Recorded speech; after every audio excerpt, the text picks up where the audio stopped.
Online conspiracy theories about what happened to Nancy Guthrie are running rampant. One popular theory: the 84-year-old was kidnapped by a Mexican cartel for ransom and then brought south of the border. And organized crime is big business in Mexico. Cartels are actually Mexico's fifth largest employer with an estimated 1.7 million active members. NewsNation's Allie Bradley is live from Del Rio, Texas. Now, Allie, at this point, Nancy's abduction does not have any of the signature signs that a cartel is related, yet we know the FBI is speaking to Mexican authorities. Yeah, you're exactly right here. We've heard from the Pima County Sheriff, Nichole, who says that the facts simply don't support the theory that Nancy Guthrie could have been abducted by the cartel. Evidence at her Tucson home does point to a violent crime scene, but one that some investigators believe has local origins, not ties to cross-border criminal networks. But the distinction matters because cartel-linked kidnappings have historically followed a different pattern. Across northern Mexico, criminal groups routinely target migrants, often pulling buses over, separating passengers, and demanding ransom. In one high-profile case, dozens of migrants were forced off a commercial bus by armed men, later released only after families were contacted for payment. A former U.S. Marshal who worked along the southern border says it's important, though, not to dismiss the cartel involvement altogether. Take a listen. I don't think the person in the video is going to be a mid or upper level cartel member himself. I think he was, if this does involve Mexican cartel, I think this was done with the blessing of the Mexican cartel. Then they probably reached out to somebody to do this kidnapping.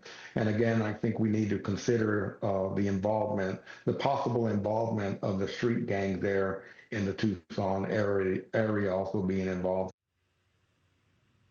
So obviously, cartel-linked kidnappings remain a problem at the southern border as people continue to make that treacherous journey north. We know stash houses, things like that, are still being targeted. But the reality is investigators aren't really honing in on the cartel when it comes to Nancy Guthrie. Obviously, we know that investigators are not ruling it out altogether, though. Looking into Mexico, talking with Mexico, Nichole, obviously something that they're looking at there as a tie or connection, possibly. And it's important to note that Tucson is historically a thoroughfare for fentanyl smuggling and human smuggling as well, not far from the southern border. So not only are the cartel operating in Tucson, but they're also operating at the border. So there is that nexus and that activity there that they're looking at as well, Nichole. Well, Allie, since you do cover the border, what more can you tell us about cartel kidnappings, which are known to be violent and coordinated? Yeah, a lot of times these survivors, they talk about ambushed and really coordinated attacks, and obviously ransom, always part of these cartel kind of linked kidnappings. So let's break down kind of how they operate and what they look like here. They typically target border states like Tamaulipas and Nuevo Leon. They don't generally go door to door and target U.S. homes. The victims are usually migrants on buses, freight trains, and stash houses.